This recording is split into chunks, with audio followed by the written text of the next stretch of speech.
साल था 1963 का। एक 21 साल का लड़का कॉलेज की लाइब्रेरी में बैठा आसमान और तारों के रहस्य समझने के सपने देख रहा था। लेकिन अचानक उसकी जिंदगी बदलने लगी। चलते समय कदम लड़खड़ाने लगे, बोलते वक्त शब्द साफ नहीं निकलते थे, हाथों पर उसका नियंत्रण धीरे धीरे खत्म हो रहा था। डॉक्टरों ने जांच की और एक वाक्य ने सब कुछ तोड़ दिया। डॉक्टरों ने कहा, तुम्हें जीने के लिए सिर्फ 2 से 3 साल बचे हैं। जिसे जिंदगी ने काउंटडाउन दे दिया था, वही आगे चलकर पूरे ब्रह्मांड का काउंटडाउन समझाने वाला था। उसका शरीर धीरे धीरे साथ छोड़ता गया, लेकिन उसका दिमाग पहले से कहीं तेज होता चला गया। Big bang, black hole, universe का जन्म और अंत, इन रहस्यों पर उसने दुनिया को नई सोच दी। जितना उसका शरीर अपंग होता गया, उतना ही उसका दिमाग पूरे ब्रह्मांड को खोलता चला गया। यह कहानी है स्टीफन हॉकिंग की, एक ऐसे वैज्ञानिक की जिसका शरीर हार गया, लेकिन दिमाग ने ब्रह्मांड जीत लिया। तो चलिए अब थोड़ा और करीब से जानते हैं उस इंसान को और उसकी सोच को, जिसका शरीर एक इलेक्ट्रॉनिक कुर्सी तक सीमित हो चुका था, जो अपनी गर्दन तक हिला नहीं सकता था, लेकिन जिसने पूरी दुनिया की सोच हिला दी। स्टीफन हॉकिंग का जन्म 8 जनवरी 1942 को इंग्लैंड के ऑक्सफोर्ड शहर में हुआ। उनका घर किसी लैब से कम नहीं था। मां मेडिकल रिसर्च से जुड़ी थी और पिता भी एक साइंटिस्ट थे। शायद इसी माहौल ने स्टीफन को शुरू से ही अलग बना दिया। जब बाकी बच्चे खिलौनों और खेलों में डूबे रहते थे, स्टीफन किताबों में खोए रहते थे। साइंस, गणित और अंतरिक्ष, ये उनके लिए सिर्फ विषय नहीं, एक जुनून बन चुके थे। पुरानी मशीनों के पुर्जे जोड़कर कुछ नया बना देना उन्हें किसी खेल से कम नहीं लगता था। उनकी सोच देखकर टीचर्स ने उन्हें एक नाम दे दिया, आइंस्टीन। पढ़ाई में वे तेज थे, लेकिन स्कूल का पारंपरिक तरीका उन्हें कभी रास नहीं आया। खेलों में कमजोर, लिखावट साधारण, लेकिन दिमाग बेहद तेज। वे चीजों को रटकर नहीं, कल्पना के जरिए समझते थे, और यहीं से उनकी वैज्ञानिक सोच की नींव पड़ी। परिवार की आर्थिक स्थिति ज्यादा मजबूत नहीं थी, लेकिन उनकी प्रतिभा इतनी जबरदस्त थी कि उन्होंने ऑक्सफोर्ड यूनिवर्सिटी की स्कॉलरशिप हासिल कर ली। यहीं से एक असाधारण यात्रा की शुरुआत हुई। ऑक्सफोर्ड पहुंचते ही जिंदगी आसान नहीं हुई। वे ज्यादातर अकेले रहते थे, कम बोलते, कम घुलते मिलते और अपने ही ख्यालों में खोए रहते थे। लेकिन धीरे धीरे स्टीफन ने खुद को बदलना शुरू किया। उन्होंने दोस्त बनाए, कॉलेज की एक्टिविटीज में हिस्सा लिया और पूरी तरह पढ़ाई में डूब गए। किसी को अंदाजा भी नहीं था कि जिस वक्त उनका दिमाग दुनिया की सबसे जटिल समस्याओं को सुलझा रहा था, उसी वक्त एक बीमारी चुपचाप उनके शरीर में जगह बना रही थी। एक ऐसी बीमारी जो उनकी पूरी जिंदगी की दिशा बदलने वाली थी। स्टीफन ने ऑक्सफोर्ड यूनिवर्सिटी से बीए ऑनर्स के साथ ग्रेजुएशन पूरा किया, फिजिक्स में फर्स्ट क्लास डिग्री हासिल की और आगे की पढ़ाई के लिए कैम्ब्रिज यूनिवर्सिटी पहुंच गए। लेकिन यहीं से चीजें अजीब होने लगी। कभी चलते चलते वह अचानक गिर पड़ते, तो कभी बोलते बोलते आवाज साथ छोड़ देती। अब स्टीफन परेशान रहने लगे थे। उन्हें समझ नहीं आ रहा था कि उनके शरीर के साथ आखिर हो क्या रहा है। कुछ समय तक उन्होंने यह सब घर वालों से छुपाया, लेकिन जल्द ही उनके पिता ने इन बदलावों को महसूस कर लिया। अपने बेटे को ऐसी हालत में देखकर उन्होंने बिना देर किए उसे हॉस्पिटल ले जाने का फैसला किया। और वहां जाकर डॉक्टरों से जो सच सामने आया, उसके लिए कोई भी तैयार नहीं था। डॉक्टरों ने सारी रिपोर्ट्स ध्यान से देखी और फिर स्टीफन से कहा, उन्हें ALS नाम की एक गंभीर बीमारी है। एक ऐसी बीमारी जो शरीर के नर्व सिग्नल्स को धीरे धीरे खत्म कर देती है और इंसान का शरीर एक एक करके जवाब देना बंद कर देता है। डॉक्टरों के मुताबिक स्टीफन के पास अब ज्यादा से ज्यादा 2 से 3 साल ही बचे थे। ये सुनते ही स्टीफन पूरी तरह टूट गए, जैसे उनकी जिंदगी की सारी रोशनी एक ही पल में बुझ गई हो। उन्होंने लोगों से मिलना जुलना बंद कर दिया, खुद को सबसे अलग कर लिया और गहरे डिप्रेशन में चले गए। वे घंटों एक कमरे में अकेले बैठे रहते, खामोश, बेबस और हारे हुए। लेकिन कहते हैं ना, जब लगता है कि अब हर रास्ता बंद हो चुका है, तभी जिंदगी कोई नया दरवाजा खोल देती है। स्टीफन की जिंदगी में वह दरवाजा बनकर आई कैम्ब्रिज में मिली एक लड़की, जेन वाइल्ड।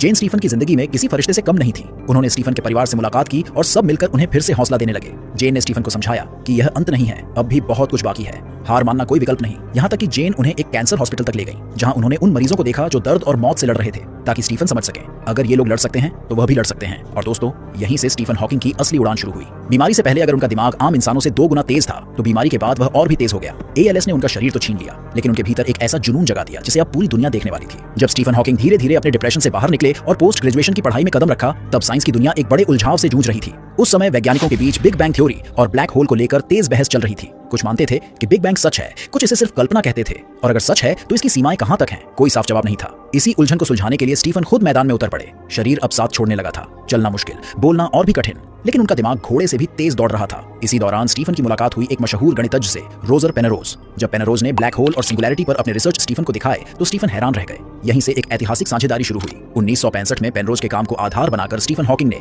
बिग बैंग पर एक ऐसा थीसिस लिखा जिसने पूरी साइंटिफिक दुनिया को चौंका दिया। हर लाइन इतनी सटीक थी कि उस पर सवाल उठाना लगभग नामुमकिन था। बड़े बड़े वैज्ञानिक भी उस काम को देखकर दंग रह गए। इसी समय स्टीफन का शरीर तेजी से कमजोर हो रहा था। व्हील चेयर अब उनकी मजबूरी बन चुकी थी। लेक्चर देना कठिन, बोलना अस्पष्ट, लेकिन समीकरणों और सिद्धांतों की धार और तेज होती जा रही थी। ऐसा लगता था जैसे थ्योरीज उनकी उंगलियों से आग की तरह निकल रही हों। और इन्हीं सालों में स्टीफन हॉकिंग ने अपनी सबसे मशहूर किताब a brief history of time लिखना शुरू किया। स्टीफन हॉकिंग एक ऐसी साइंस की किताब लिख रहे थे जिसे पढ़कर बच्चे, बूढ़े, हर कोई स्पेस, टाइम, ब्लैक होल और यूनिवर्स जैसे कठिन विषयों को आसानी से समझ सके। एक तरफ वह अपनी किताब पर काम कर रहे थे, तो दूसरी तरफ वह अंतरिक्ष की दुनिया को एक के बाद एक हिला देने वाली थ्योरीज दे रहे थे। इनमें से कुछ थ्योरीज ऐसी थीं जिन्होंने स्टीफन हॉकिंग को अमर बना दिया। उनकी पहली बड़ी थ्योरी थी सिंगुलैरिटी थ्योरम। इस थ्योरम के मुताबिक यूनिवर्स की शुरुआत किसी फैलाव से नहीं, बल्कि एक बेहद छोटे बिंदु से हुई। एक ऐसा पल था जब तारे, गैलेक्सियां, ग्रह, रोशनी, समय और अंतरिक्ष सब कुछ एक सुई की नोक से भी छोटे पॉइंट में समाया हुआ था। उस बिंदु का आकार लगभग शून्य था, लेकिन उसकी डेंसिटी असीमित। इसी आधार पर स्टीफन ने कहा, बिग बैंग कोई दुर्घटना नहीं थी, यह यूनिवर्स का मैथमेटिकली तय जन्म था। यानी ब्रह्मांड अचानक फटा नहीं, बल्कि एक बिंदु से शुरू हुआ।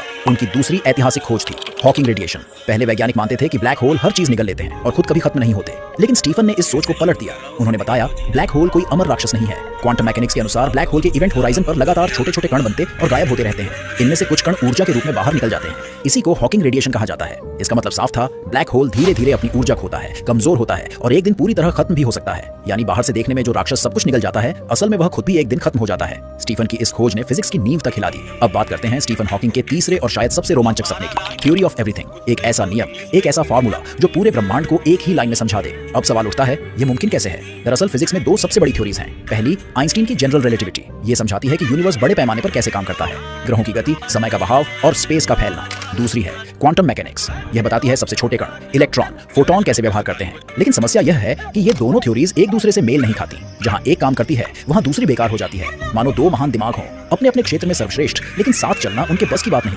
स्टीफन हॉकिंग का सपना था इन दोनों को एक ही ढांचे में पिरो देना, एक ऐसा यूनिवर्सल नियम बनाना जो सबसे छोटे एटम से लेकर पूरी गैलेक्सी तक सब कुछ समझा सके। अगर यह इक्वेशन मिल जाए तो हम यह भी जान सकते हैं यूनिवर्स आखिर है क्यों, कहां से आया और इसका भविष्य किधर जा रहा है। स्टीफन इस पहेली के काफी करीब तक पहुंचे, लेकिन यह सपना पूरी तरह साकार नहीं हो सका। फिर भी ब्रह्मांड को समझने की उनकी भूख यहीं पर कभी नहीं रुकी। यह ऐसा विचार था जिसे सुनकर दिमाग ठहर सा जाता है। स्टीफन का कहना था, समय की कभी कोई शुरुआत नहीं हुई। हम अक्सर सोचते हैं कि यूनिवर्स का पहला पल, पहली रोशनी और पहला धमाका बिग बैंग के साथ शुरू हुआ होगा, लेकिन हॉकिंग इससे अलग सोचते थे।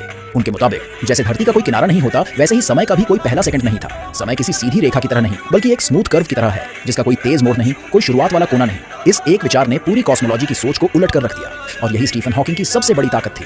वे यह नहीं सोचते थे कि क्या संभव है, वे यह सोचते थे कि क्या हो सकता है। इधर उनका शरीर धीरे धीरे जवाब देने लगा। पहले चलना मुश्किल हुआ, फिर बोलना, और एक वक्त ऐसा आया जब लिखना भी नामुमकिन हो गया। लेकिन दुनिया को अब भी स्टीफन के दिमाग की जरूरत थी। उनकी थ्योरीज, उनकी सोच और उनका विजन, यह सब मानवता की अमूल्य धरोहर बन चुके थे। इसीलिए वैज्ञानिकों ने उनके लिए एक खास तकनीक बनाई, एक ऐसा कंप्यूटर जो उनके गाल की हल्की सी हरकत को भी शब्दों में बदल देता था। और दोस्तों, यही मशीन स्टीफन हॉकिंग की नई आवाज बन गई। एक ऐसी आवाज जो आज भी फिल्मों, डॉक्यूमेंट्रीज और दुनिया के दिमागों में गूंजती रहती है। और स्टीफन ने सिर्फ अंतरिक्ष को ही नहीं समझाया, उन्होंने यह भी चेताया कि हमारी पृथ्वी कितने बड़े खतरे में है। स्टीफन हॉकिंग ने आर्टिफिशियल इंटेलिजेंस को लेकर दुनिया को पहले ही आगाह कर दिया था। उनका मानना था, अगर एआई पर समय रहते नियंत्रण नहीं रखा गया तो इंसान अपने ही बनाए हुए दिमाग से हार सकता है। उन्होंने ग्लोबल वार्मिंग पर भी गंभीर चेतावनी दी। हॉकिंग कहते थे, अगर हमने अभी कदम नहीं उठाए तो पृथ्वी एक दिन आग के गोले में बदल सकती है। क्लाइमेट चेंज को लेकर वे साफ शब्दों में कहते थे, हम अपने ही घर को धीरे धीरे जला रहे हैं और यह आग एक दिन पूरी मानव जाति को खत्म कर सकती है। स्टीफन बार बार याद दिलाते थे कि अगर इंसान सिर्फ एक ही ग्रह पर निर्भर रहा तो कोई भी बड़ी आपदा हमें एक झटके में मिटा सकती है। उनका मानना था, अगर मानव सभ्यता अगले 200 साल किसी बड़े विनाश से बच गए तो हमारे बचने की उम्मीद है, क्योंकि तब तक हम इतने सक्षम हो जाएंगे कि पृथ्वी के बाहर किसी दूसरे ग्रह पर जाकर रह सकें। यही वजह थी कि स्टीफन हॉकिंग हमेशा इंसान को स्पेस कॉलोनाइजेशन की ओर धकेलते रहे। 14 मार्च 2018 कैम्ब्रिज में स्टीफन हॉकिंग ने अपनी आखिरी सांस ली। जिस इंसान ने पूरी जिंदगी ब्रह्मांड को समझने में लगा दी, वह अब खुद ब्रह्मांड का हिस्सा बन चुका था। स्टीफन चले गए, लेकिन उनकी थ्योरीज, उनकी सोच और उनकी चेतावनियां आज भी हमारे बीच एक जलते हुए दीपक की तरह मौजूद हैं। उन्होंने हमें सिखाया, शरीर कमजोर हो सकता है, लेकिन अगर दिमाग उड़ना चाहे तो पूरा यूनिवर्स उसका आसमान बन जाता है। अगर आपको यह वीडियो पसंद आया हो तो